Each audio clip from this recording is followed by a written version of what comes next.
Some months had passed since Ben Tennyson, the young hero from another Omniverse, had been dragged into the Dragon Ball franchise.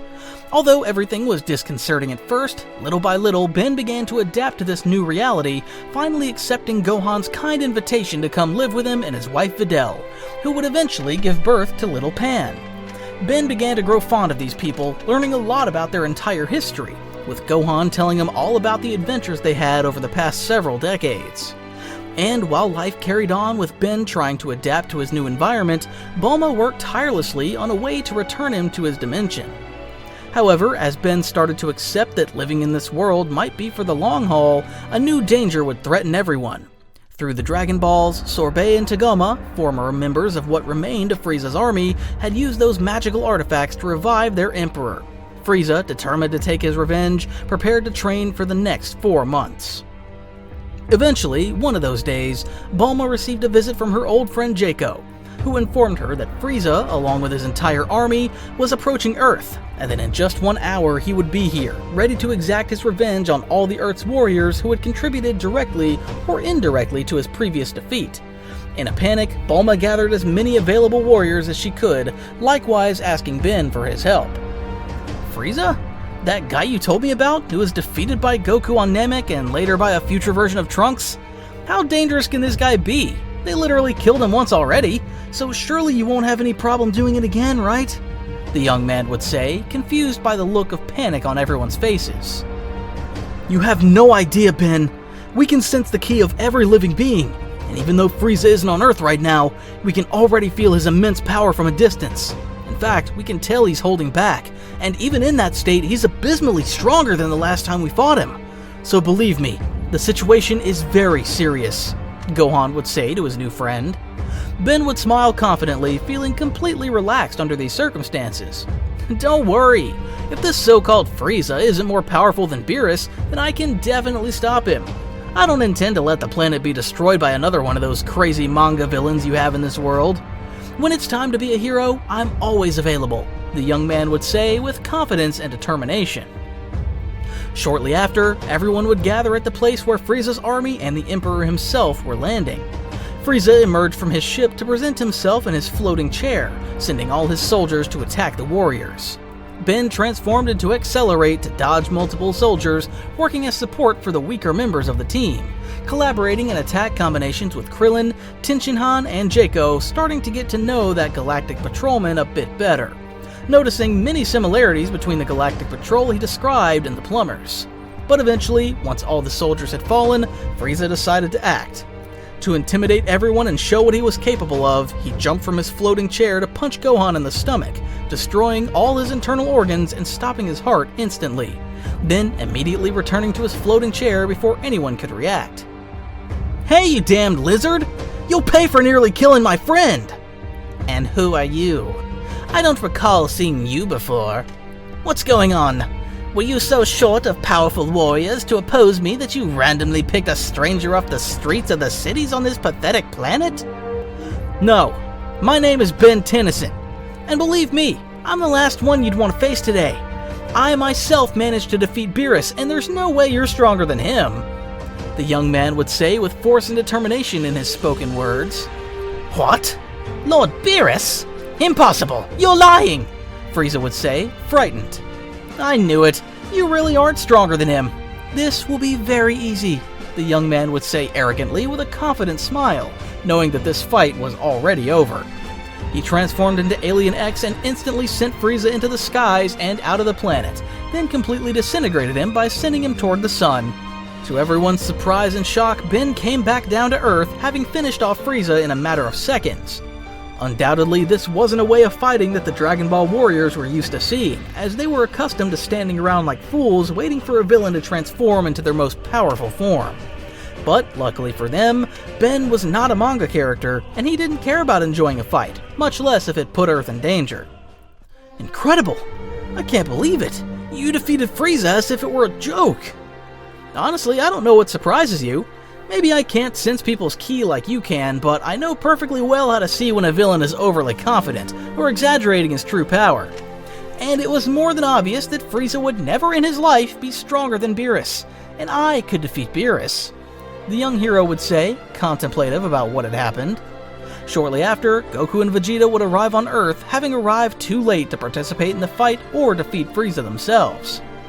"Damn, we missed it, Vegeta!" "I imagine it was you, the one with the watch, who did it." "I have a name, you know." "And why should I care?" Vegeta would respond sourly. Everyone would laugh at the situation while Ben would feel tremendous cringe, but without further ado, they'd all forget about it. "Hey, where are Beerus and Whis?" the young hero would ask curiously.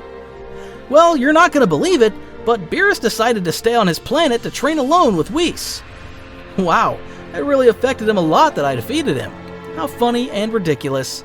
Definitely, this world looks too much like an anime or manga, even more exaggerated than Sumo Slammers itself." After those events, life continued its course on Earth, while Bulma continued working hard to find a way to return Ben to his world, something that would be extremely difficult to do. However, what she could do was carefully study the Omnitrix and unlock more of the functions to which Ben still did not have access. After a few months of studying the artifact, Bulma had achieved an incredible upgrade. She had removed the watch's transformation time limiter, shocking Ben that a human woman could be so smart as to do that. Wondering if Bulma might even be more intelligent than Azimuth. It was at least a possibility. With this new upgrade, Ben could now practice much longer and more freely with Alien X, which was practically the most useful and well-adapted form to this reality in which he was trapped. Little by little, he began learning how to implement Ki through Alien X, having lost all his reality-altering powers typical of a celestial sapien upon arriving in this new world. Eventually, Beerus would demand that Ben come to his planet, with Ben reluctantly accepting, since the Destroyer wanted to test if, after all the training he'd done in recent months, he could now defeat the boy's most powerful form. But comically and humiliatingly for Beerus, it turned out that no, he still couldn't defeat Alien X, once again being brutally and quickly beaten before the mocking eyes of Whis, with Goku and Vegeta not even beginning to understand the power of that alien of Ben's. They wondered if they would ever be able to reach it, since in this reality, Goku's and Vegeta's motivation to become stronger would not be driven by Beerus' power, but by Alien X's power. Eventually, one of those days when Ben was on Beerus' planet, at the Destroyer's request so he could train with his Alien X form, the group would receive an unexpected visit. That visit was Champa and Vados, the twin siblings of Beerus and Whis respectively, gods of Universe 6. To Ben, the fact that there was another cat like Beerus, but now chubby, was truly ridiculous. The initial interaction between the characters and the food competition that would take place between the two destroyers would occur the same way as in the original story, and eventually, Goku would come up with the idea of holding a tournament between the two universes with the best warriors they could gather.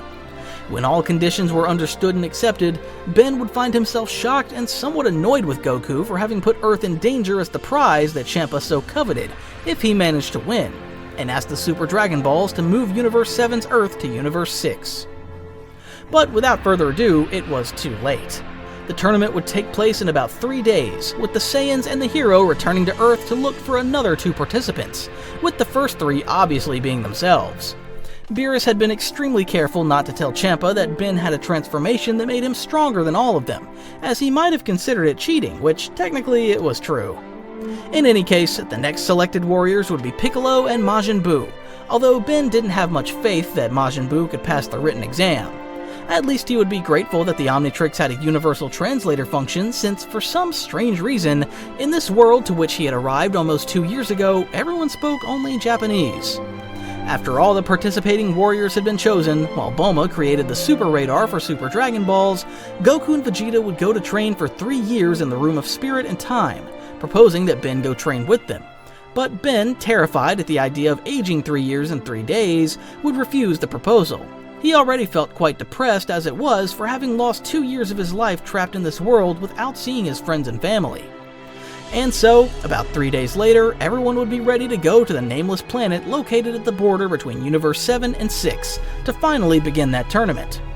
Beerus would agree with everyone else that Ben would stay as the last warrior to participate if absolutely necessary, and nothing more. Goku and Vegeta would be fine with that, wanting the opportunity to fight against new opponents for a change. Ben was also fine with that plan, knowing that with Atomics or Alien X he could end the tournament right away. The tournament began with Goku being the first to participate, as in the original story, defeating Botamo and then being defeated by Frost Poison. Ben found it extremely stupid once Frost's cheating was revealed. How is it possible that an old man with reflexes millions of times faster than the speed of light didn't see that poisonous needle coming from that Frieza knockoff's hand? Ben would ask, dismayed at the nonsensical ridiculousness of this world in which he was trapped.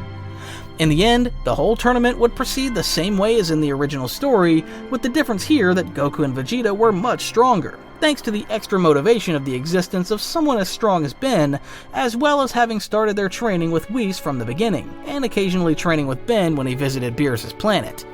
Although it might be that Hit defeated Vegeta due to him completely ignoring Hit's abilities, Goku would use the advantage of having observed the fight to understand and guess what Hit was doing. Moreover, Ben would inform him of his theory about Hit's ability, reminding him a lot of the powers one of his aliens called Clockwork had. Thanks to that, plus the superior power Goku would have, he could defeat Hit relatively easily, especially in this tournament with restrictions where Hit couldn't use all his assassin abilities. With Goku fully aware of Alien X's power, unlike Monica, he wouldn't give up against Hit, knowing that if Ben entered the tournament now, he would defeat Hit with a single blow, since Ben in his Alien X form was still abysmally superior to Beerus. Thus, Goku would end up being the winner of the tournament. Shortly after the Saiyan raised on Earth's victory, Zeno-sama appeared, introducing himself to the rest of the characters, with his interaction with Goku occurring the same way as in the original story. However, something that would change in that initial introduction was Zeno-sama's hostile reaction toward Ben, knowing perfectly well that he didn't belong in this world. Zeno-sama